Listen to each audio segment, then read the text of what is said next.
Hi guys, how are you doing? Welcome to my channel. My name is Ingeborg and I talk about my stitching. I think this will be a short update.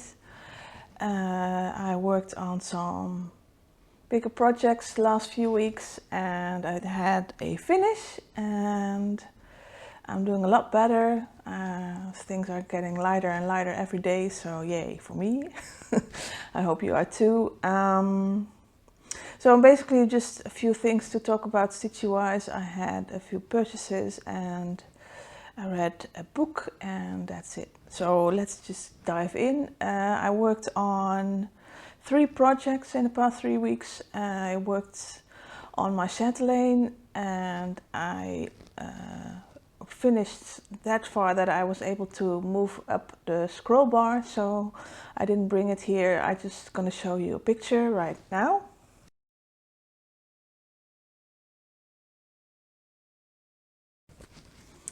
So yeah, I managed to do a lot more work on the central piece of the Chatelaine and yeah, loving it and can't wait to finish it. But yeah, I'm halfway now, so excited about that. And yeah, nothing really more to say about that. As usual, all the information about my projects and the materials I use are in the description box, so if you're curious about that. And I just got out of the shower, so having a weird hair moment there, but yeah. And then I also worked on Anatolia by Ink Circles, which is this one. And again, I made quite a bit of progress on it. I'm about here right now in the pattern. The reason why I'm showing you this is also this project has been moved up the scroll bar, so there's not a lot to see. So basically this is the top of the house in the middle, or the doorway, or whatever you want to call it. And yeah, I think this might be not a finish this year. I will try and look up a picture of, I think I took a picture when I unscrolled and rescrolled the piece.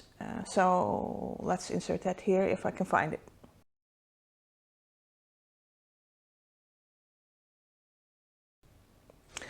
And if not, then sorry. Yeah, just another one. I have a finish, another Ink Circles pattern which I didn't bring, but it's a well-known. It's Turkish Delight, and last time you saw this I was more than halfway on it, and it's not that big of a piece.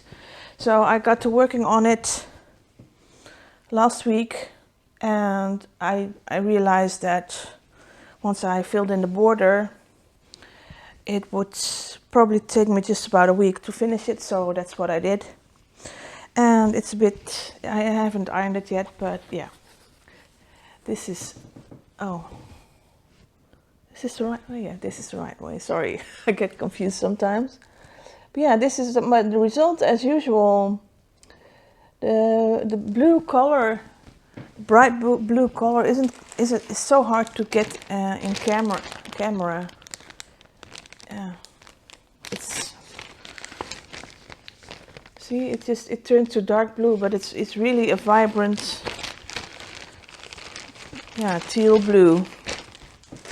It's really hard to photograph, but I love it. I have some dark blue accents in the piece. It is charted for 2 colors, but I didn't use all the recommended color locations, or how do you, not all the motifs that are in the dark color I use a dark color for, let's just say it like that. But yeah, and I was so excited that I decided to go to the frame shop yesterday. So I picked out a frame for this finish and for the Praise of the Needle finish that I finished at Stitchfest last year. So those will be ready and waiting for me when I get back from crew. So happy. So that's all my stitching that I did, and as you can tell, I greatly overestimated the amount of floss that I would be needing, because this is half a skein from Silks for You. The other half was bought by my friend. And basically I had 1, 2, 3, 4, 5, 6, 7. I had about 90 strands, and each strand is six smaller strands. But yeah, I have this much left. So what would you do? Would you have a suggestion of what kind of pattern you would use this on, or I could use this on? Let me know in the comments. I have no idea at the moment. So that's all my stitching. I got something in the mail because my usual subscription of Inspirations magazine arrived. If you don't want to be spoiled, fast forward about 5 minutes. So yeah, this is the cover page. This is a design by Trish Burr. There are some really great designs in this one again.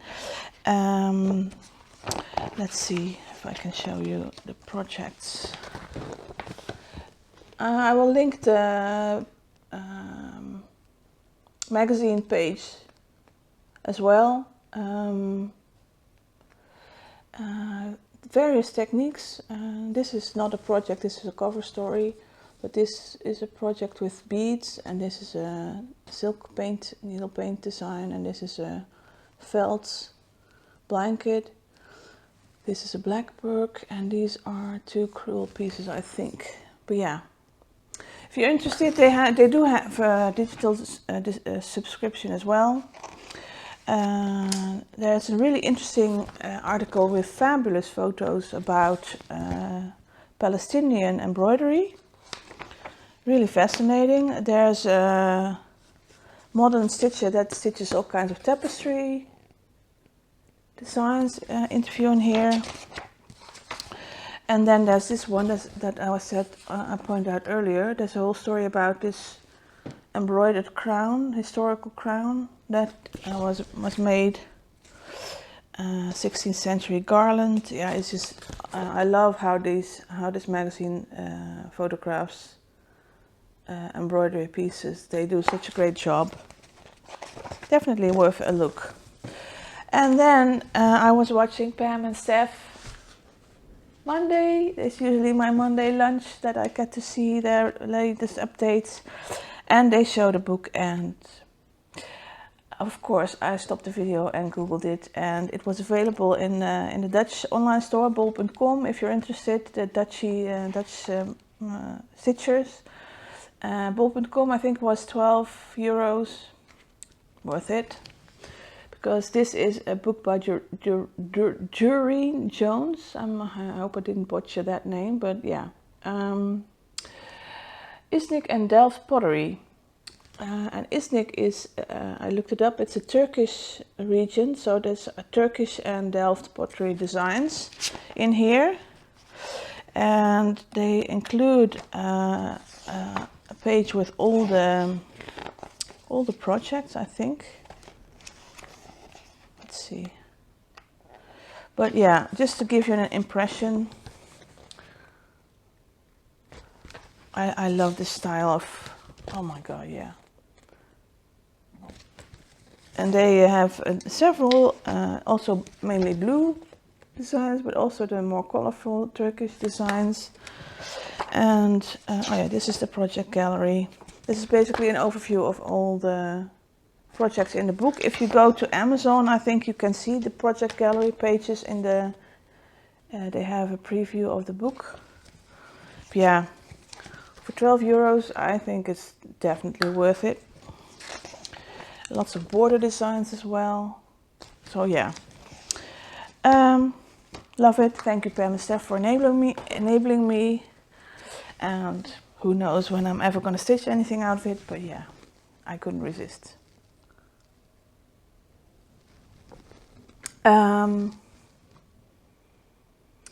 Giveaway is done. recipients have responded or not, but in the case of not, I have found a different solution. And that's it. I want to give some attention to someone I follow on Instagram. She's actually Emma Stitchedg's sister, Karen. Not sure how you would say it in English, but I think it's Karen. She does drawings, and she's like an emergency service worker. And she recently made a post on Instagram that she had made some drawings that she wants to turn into pins. And she was gauging interest in if people would be interested in buying them. So I just want to send you out to her and check them out if you're interested in any kind of emergency service type of needle minder or pin. She might be your girl. I will link her Instagram name below. I'm not sure if I can link the post, but if you look up her name, it's one of the recent posts. Yeah. Then I have one more PSA because I had a request. These words are difficult today. Let's try this again.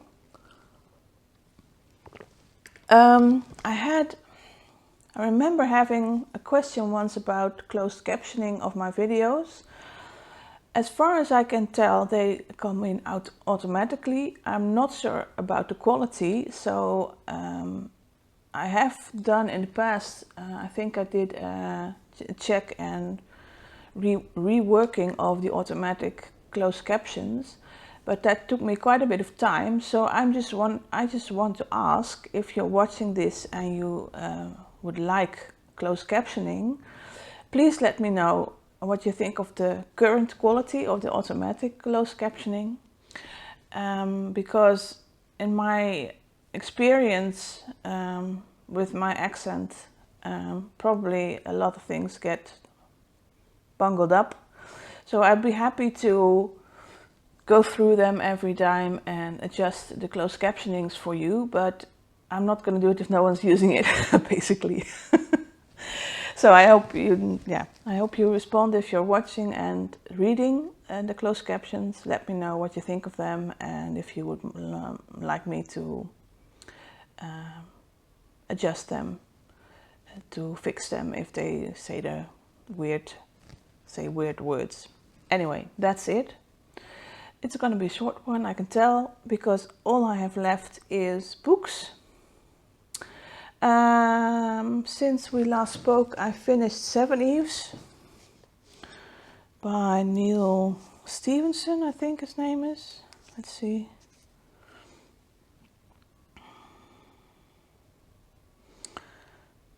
Yeah, Neil Stevenson. It's a science fiction novel.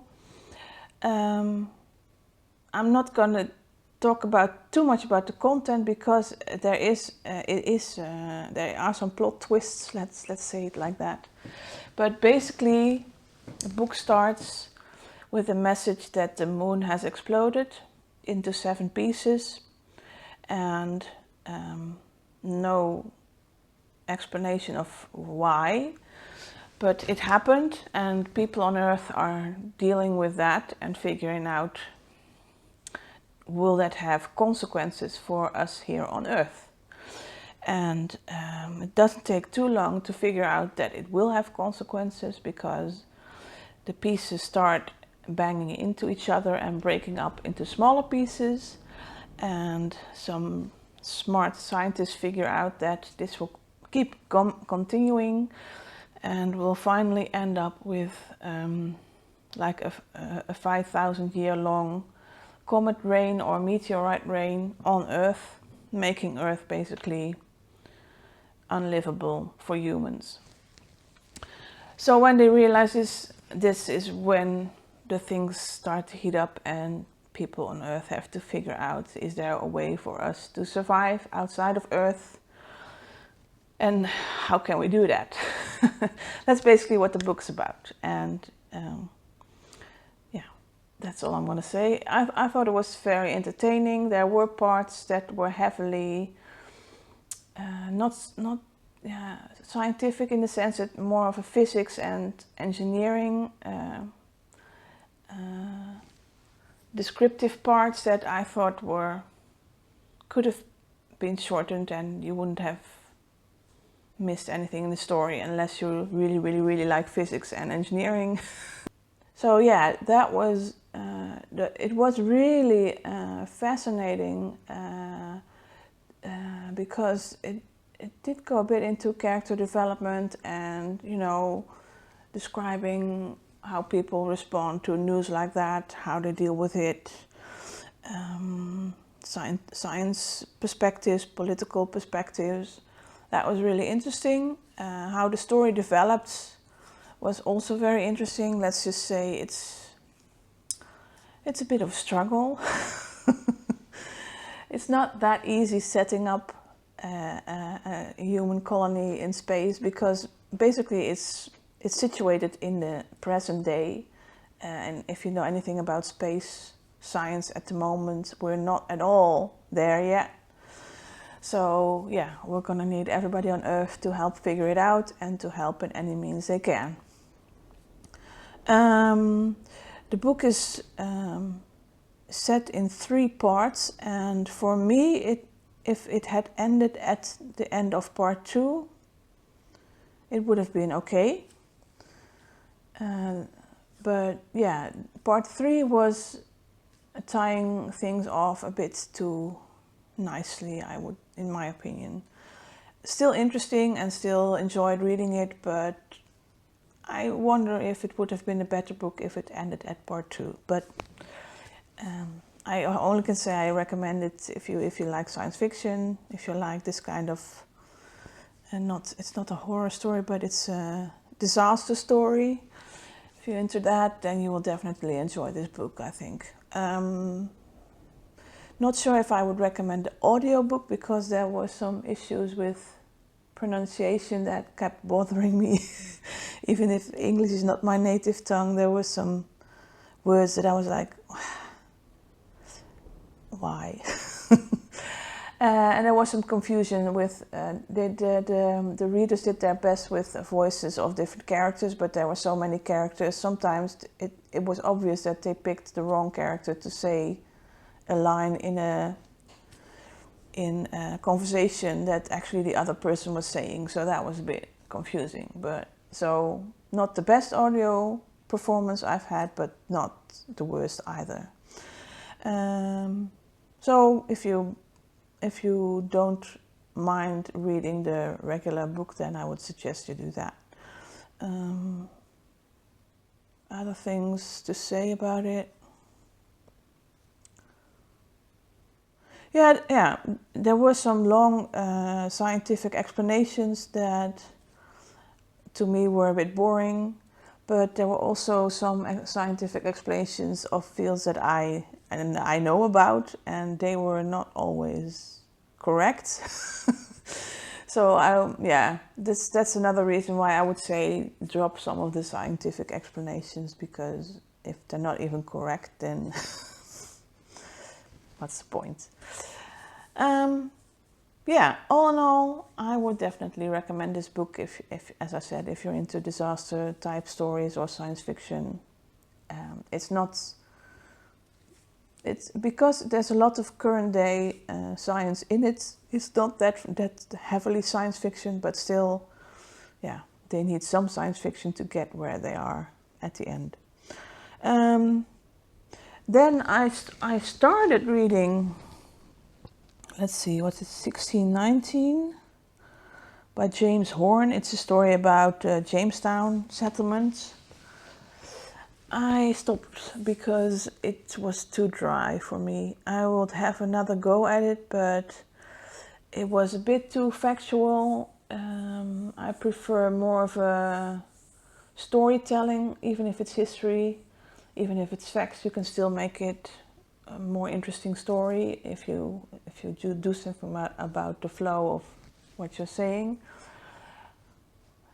It was very dry, but it was also from a perspective that I had some problems with.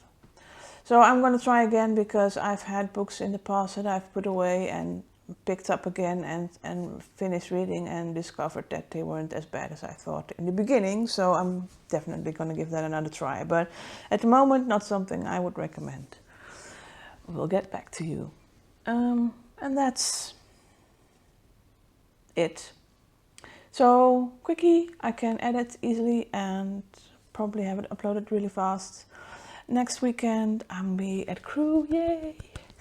With Orietta and Emma, and I saw some names I think I recognize from UK Flosstubers, so yeah, look forward to that. And at the moment it's very windy in the Netherlands, so just gonna stay in. I am not stitching because I'm still mourning my finish. I usually have a day or two that I don't stitch anything after I finish a big piece, just because in your mind you're still letting go. So that'll come, but I've picked up one of my games again, Subnautica, and playing that again. Might switch over to The Witcher, but yeah, haven't yet. Who knows? So that's it. I hope you're having a wonderful day and a lovely stitching time, and that you're doing well, and see you in a couple of weeks. Bye guys.